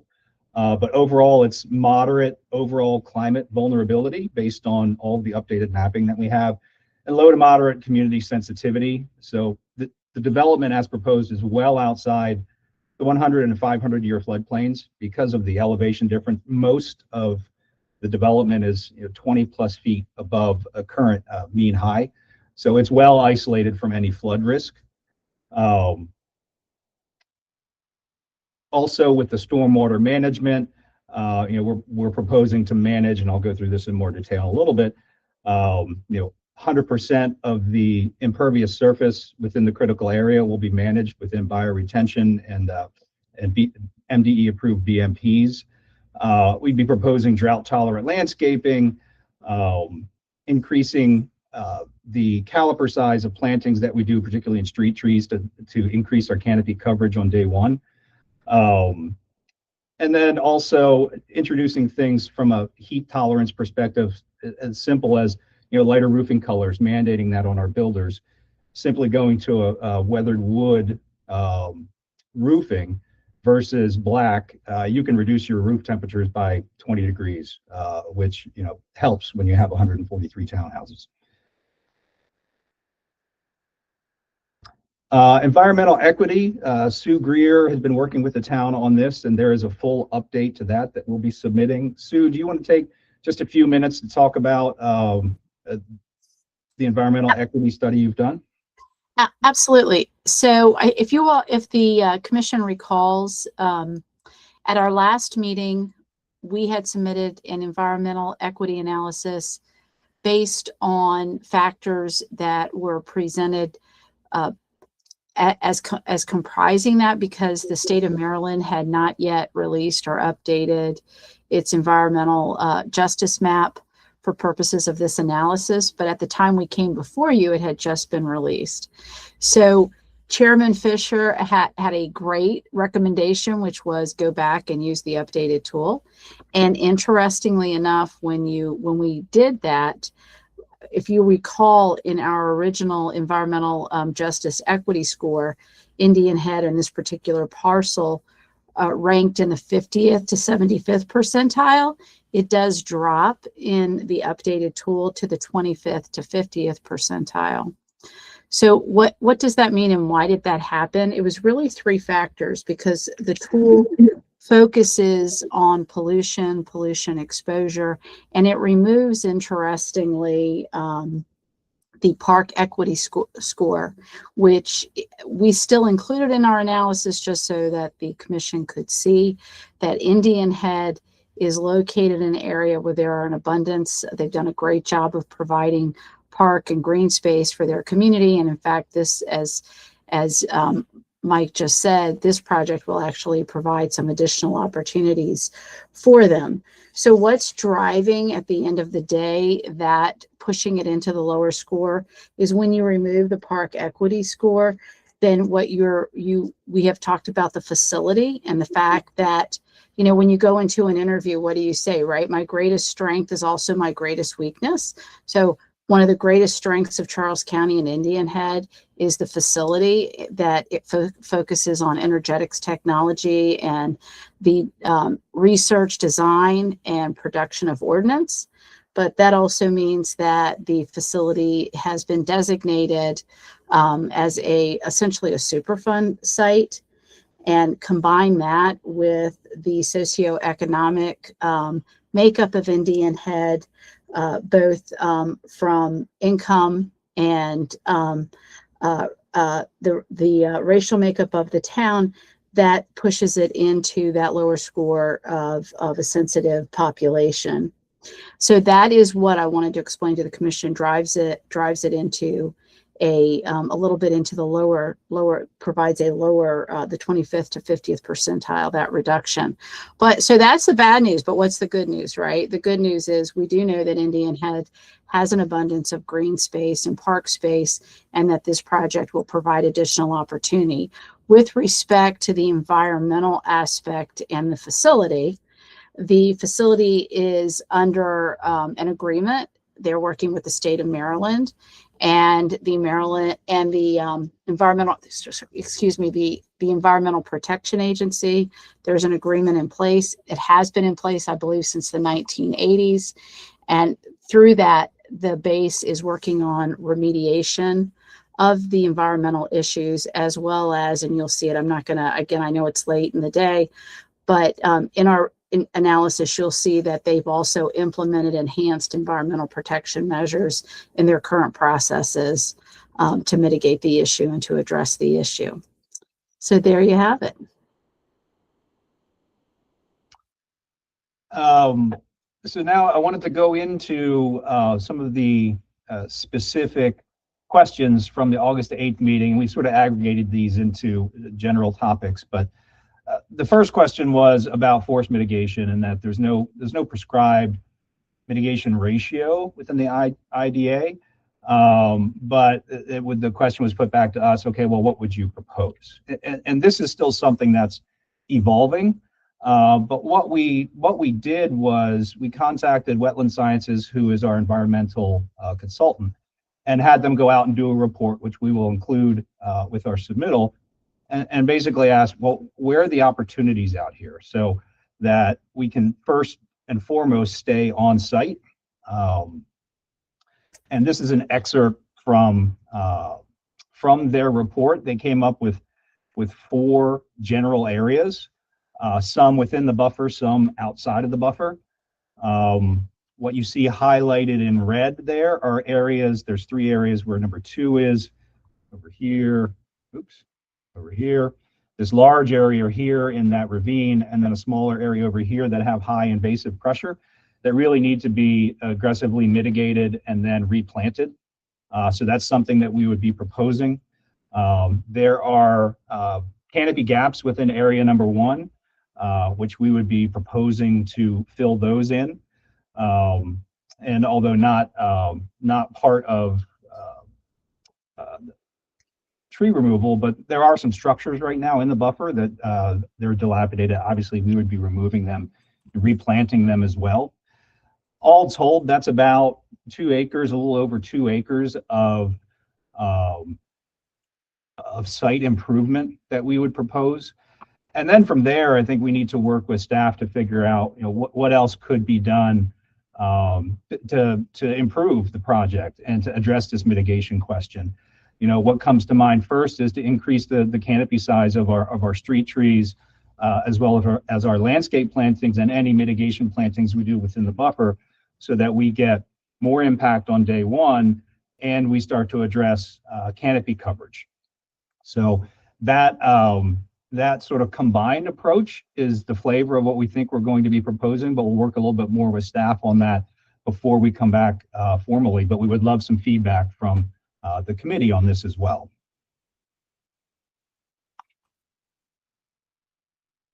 Buffers, I think I already covered this, but we did exhaustively study the buffer and make sure that the stream buffer, that was properly delineated and that the buffer was properly expanded to comply with the law. Where a buffer intersects with a steep slope, that it was expanded appropriately. So that's why you saw the buffer go from 2.45 acres to 4.84 acres. There was one question about the location of the development and maybe a preference that it was closer to downtown, this type of intense development. And just to recap, what the underlying zoning is, it lies within the town center mixed-use zoning. It's part of a downtown adjacent revitalization. It has great proximity to all the parks and trails, which Sue mentioned. And there's existing infrastructure right there, water and sewer stubbed right at the front of the site. So it is, from a town's perspective, it's where they want the growth to happen. Requested clarity on wetlands impacts and permitting status. And let me see, did I have an exhibit on this? No. As I mentioned, we reduced the permanent impacts from almost 17,000 square feet to under 5,000 square feet by reducing road widths, particularly at the entrance, introducing some retaining walls, and reducing, doing sidewalk on one side of the street instead of 2 that goes all the way out to Indian Head Highway. When you do that, it dramatically improves your wetland footprint. So that impact, that application has been sent to MDE and the Corps for a joint review. They've had it for a little over a month now. We do not have any feedback yet, but our consultant pings them pretty regularly just to see where things are. From our perspective, we've done a ton of work, and it certainly would be a more expensive way to build it to minimize the wetland impacts. So we think this is one of the really good outcomes of the work that we've been doing over the last few months. There was a question about runoff characteristics, and really it's sort of also centered around the 10% calculation. So let's see, what's better to talk about here. Yeah, this is the stormwater management concept design. And this was done by our engineer, Morris Ritchie Associates. So they've done a full stormwater management report, and they've done a full concept design, which you see here, which we've also submitted to the town for their comments. So in short, within the critical area, we're managing 100% of the new impervious within the critical area. They're sized to manage more rainfall than MDE requires. And basically all of the runoff is treated before it heads down to the discharge point. And it's engineered to safely pass the 10-year storm. Right now, each device is designed to handle more than 2 inches of rain, which is more than the MDE requirement based on the existing site conditions of, I want to believe, 1.7 inches. So the stormwater is oversized. Everything does discharge following that existing canopy break and discharges here at a level spreader. MRA is continuing to evolve this design, but they did then run the 10% calculations based on this design, and we do meet the 10%. It's certainly difficult with a site that has very little bit of impervious now. It basically has an old driveway, which was compacted stone and a couple of structures. So that really led to the amount of treatment and the size of the devices that we had to implement in order to meet that 10%.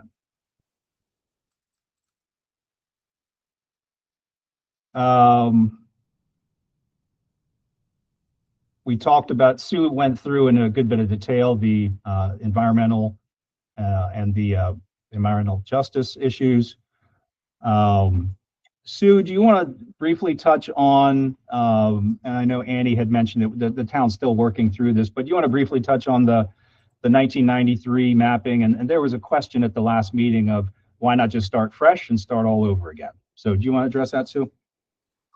Yes, because so in 1993 there was the critical area growth allocation and the mapping of that allocation, and very grateful for the questions that were raised from that meeting, because we have, working with the town, continue to drill down on that issue and walk through it, and we're not quite there yet. We're still doing some additional work.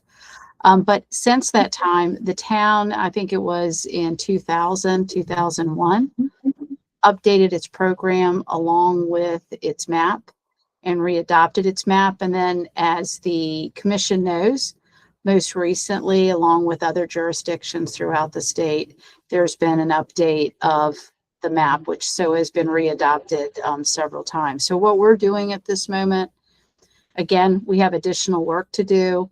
And we thank the critical area staff because they have been working hand in hand with us to sort of drill down and find the answers to some of the questions. But we have a map that's been, again, adopted several times, and we're taking really the most conservative view at this moment, which is asking for the original allocation. So that's where that is, and we will continue working with the staff, we'll continue working with the town as we uncover, literally, even every day we uncover a little piece of this puzzle, just because this process has spanned so many years. And we're almost there, but we're not quite there. So I thank the staff really for their patience with us and their willingness to, provide us information and think through this logically. But at the moment, we're really taking the approach we're taking is the most conservative approach in favor of the public, the town, and the commission. Okay, well, that's what we just reviewed. And that's really it. That's the update. We're happy to go back and pull up any slide if you have questions, or if you have questions that weren't reviewed here, please let us know. Like I said, Mark Harmon from the town's here, and me and Sue are available. So with that, we'd love to hear your feedback and advice. And just a real quick word. I mean, that's why I really like working with Elm Street, because I think they take to heart. And if you've worked with them before, the questions when we go through these processes, and I hope the commission and the committee's is pleased to see with the progress we've made and the changes to the plan, because I think it's a better product and really is aimed at answering some of the concerns that you all raised in our first meeting. So we're grateful for the opportunity to come back before you and get your thoughts and feedback. Absolutely. Any questions or any questions? Actually, let me start with a question. It looks like the original growth allocation in 1993 was 9 acres, and then through mapping, it was reduced to 5.84. But are you now asking for 6.76 acres? Is that? Yeah, the 5.84 is what made it onto the map. Now, 9 acres were originally approved, and that discrepancy, I mean, conceptually, we know what happened, and that 9 acres was approved, and then over time, because that project didn't move forward, of an erroneous map, over time, it just sort of morphed and shifted, and made it onto the official map. It was readopted in 2021 as only 5.84 acres.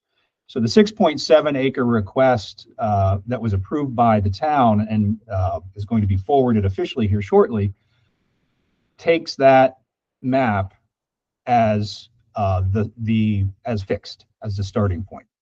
So it does not address any discrepancies. It says that's the map that was adopted. So we will need 6.7 acres to accommodate this new project. And Chairman Bunker, that's what we're drilling down on at this moment when we're in this informational session. That's why I'm saying we're taking the most conservative. We're assuming we're just going to take it at this moment.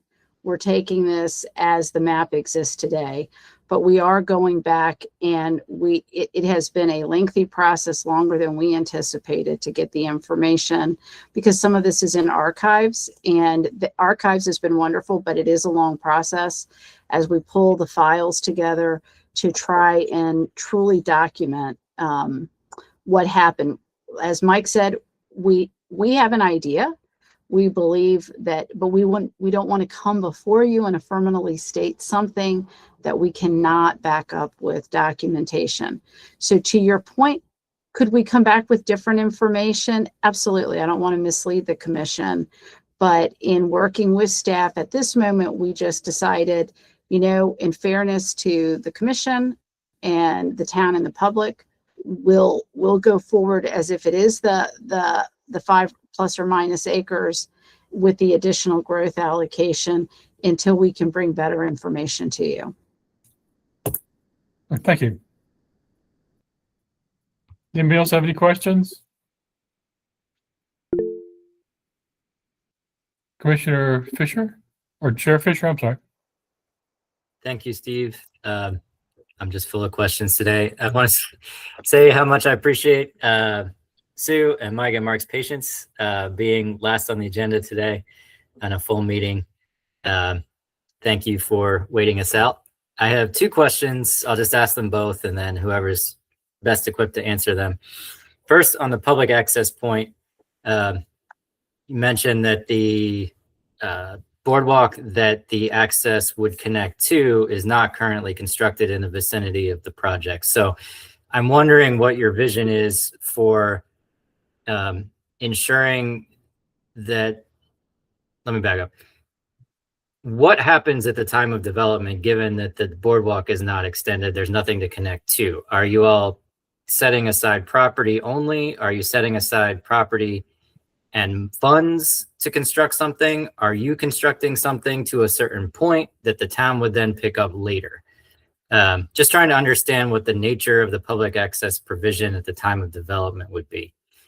So that's my first question. And then my second question, if we have time, is maybe Mark can answer this one. What are the landscaping and street tree requirements with the town of La Plata? I'm just trying to get a sense for what kind of planting material is likely to go back under those provisions within the footprint of this development.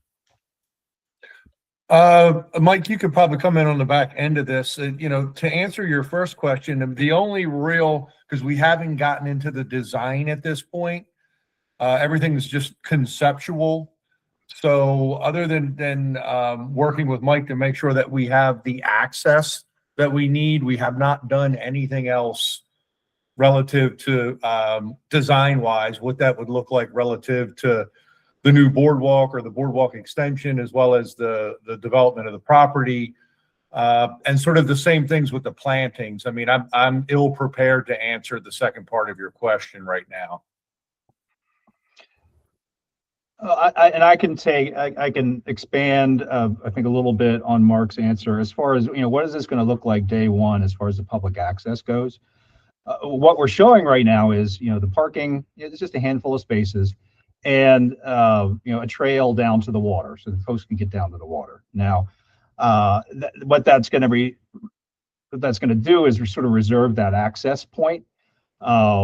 And it really all depends on timing from the town. If the town says, hey, we've secured funding, which I know they're actively looking for now, and that becomes an imminent thing, well, then we would then, whatever we would need to do on our end to connect to that boardwalk, we would do. If there's going to be a delay there, we may come back and say, hey, it may be a little bit of time. We'd like to provide some more meaningful water access, maybe a fishing pier or maybe a kayak pier or something like that the town could have access to in the interim, which then, ideally would be designed to interact with whatever the boardwalk is. But that's our vision right now. Show the access, reserve the space, and then coordinate with the town on timing. As far as, I'll hit them both and then you can react. As far as the tree canopy or tree caliper size and such, I'm going to say I believe I'd have to go back and recheck the town's design manual, but typically we'd be looking at 1.5 inch tree stock that goes in for street trees and such. And I would suggest that, we go with 2 inch to help with the tree canopy issue that I had mentioned before. So really, bumping up whatever the standard is by 1/2 inch is what we'd be looking for. Great. Thank you, Mike. I appreciate your response to this question. So it sounds like at a minimum, when Elm Street is finished on the site, there would be parking and there would be an improved walkway trail of some kind down to the water. Beyond that, it depends on timing from the town and the remainder of the boardwalk. Correct. And if there is going to be an extended time frame to provide an amenity, we would then propose to construct a small fishing pier or overlook pier or something like that in the interim until such time that the town connects over with their boardwalk. Got it. Okay. And so the ground that trail and parking is located on, would that be deeded to the town? Would that be managed by an HOA? What's the plan for that piece? What we've done in the past is it would be owned by the HOA, but a public access easement layered over top of it in favor of the town so that the community can't decide later, hey, just kidding, we'd prefer no one park there and go and walk down. We see that a lot, which is why I was asking. So I appreciate the interest in an easement there. And then Mark, if again, sorry for the detail violation, if you could forward a link to the landscape manual for the town, I'd like to take a look at it sometime in the next month or so. Sure, absolutely. Thank you very much. Thank you, Steve. Any other questions? Commissioner Wilson, I think you have your hand raised. Oh, yeah, just a question for Mike. Was the 8.5 acres of forest clearing just within the critical area for the whole site? That is within the critical area. You know the total for this site? Unfortunately, I'm sorry, I don't have that in front of me, but I can certainly send it through staff.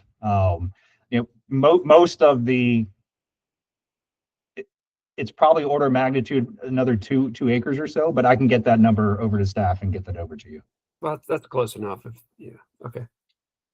And just to give you a sense, let me go back to, the critical area, and maybe a little critical area line is roughly right about here. So really it's this piece right here, 2.5 to 3 acres is probably about right. Okay, thanks.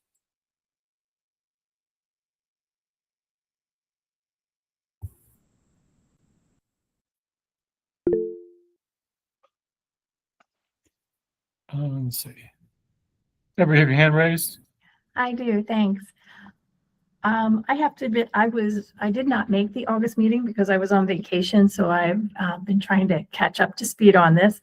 And I just have I guess a general question. Could you speak to the approval process at the town and the public's input into the approval process? And I noticed that you said something along the lines of the joint wetland permit application was submitted. Was that a submitted permit or was it submitted for comment? I'm just trying to catch up. If you could help, I'd appreciate it. Sue, I'll let you take the first one and I'll take the second one. So very quickly, and I had my dates out here before we started, and of course now I can't find them. So I can tie down the dates for you more specifically. But the application was, of course, submitted to the town. The town, as part of its process of review, sent the application to the county for its review and coordination with the county. The county, and Mike, you might have to help me here again because I'm looking, I flipped screens and now I've missed my notes. The town has only used how much, Mike, of its growth allocation that the county had given to it? I think it's got 17 acres after. Yeah, 17 acres before this request, yes. Right. So it's our understanding that the county returned it with no comment, saying that because the town had the reserves at this time, since the county had no comment, there was no further action needed by the county. It went before the town's planning commission on their agenda and as part of their public meeting. Then it went forward, the town planning commission voted to send it to the critical area commission for approval. Under the town code, that's really it's the planning commission that makes that recommendation, and it goes from them to the critical area commission. But the town also, so that was in May, and I don't have the exact date in front of me. And then in June, I believe, of 2025, I think that was at their June meeting, the town advertised it as well on their agenda, also reviewed the request, reviewed the recommendation of the planning commission, and the town council also voted to forward the application to the critical area commission. And then on the wetlands permit, that is a permit that has been submitted for approval.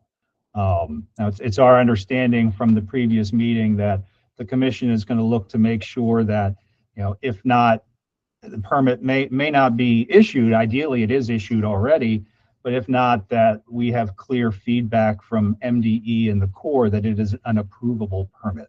So it's been formally submitted in the joint joint application. So it goes to MDE and the Corps of Engineers, and they've looked at it for just over a month now. So we expect some feedback from them relatively soon.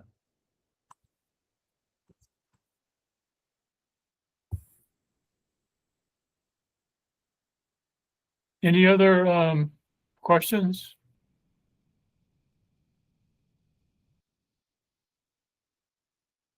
Everybody's good then.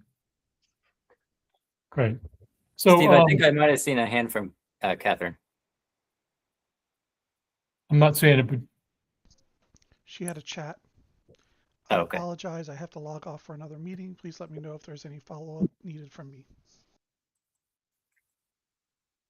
There you go. so there's no more questions, but what's the next step now for this? Well, the next step is a formal submittal, and Sue, you feel free to jump in, but we need to clarify a few more things on our end and on the town's end, which we had mentioned specifically as it relates back to that 1993 approval. And then from there, the formal submittal will come over to staff from the town for consideration. Do you guys have enough information from us to move forward? I think so. Yeah. I mean, it's been, I've done 3 other growth allocations long ago. And the one thing that if we learned anything, and I know this is our second informal presentation, but the more feedback we can get ahead of time before we submit, the better the application is, and really the easier it becomes for everyone to review it. So I really appreciate everyone's time and your feedback. And I look forward to bringing this, the town will bring it formally for review, hopefully pretty soon. Yeah, there was one question that we had when you came before us before, was that the the current mapping of the gross allocation is not consistent with the project. Is that gonna, that will have to be reconciled as well, correct? Correct. So really the 6.7 acres that the town has reviewed internally and approved, again, takes the existing map as a fixed point and adds to it. So the reality is, and you know, this is one of the pieces that we're still going to have to work through, is the reality is if that growth allocation as submitted, and if it is approved, there'll be what I'll call a remainder, which is in areas that are undevelopable. So you have IDA over, because the map sort of shifted, you'll have IDA over steep slopes in a stream. And the question becomes, what do you do about that, if anything? And I think that's the piece we need to get to the bottom of. Okay.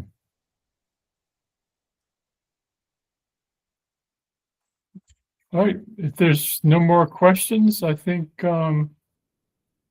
we're need to adjourn the meeting. But it's been a long meeting. I really appreciate everybody's time. Thank you. Yeah, thanks everybody. Appreciate it. All right.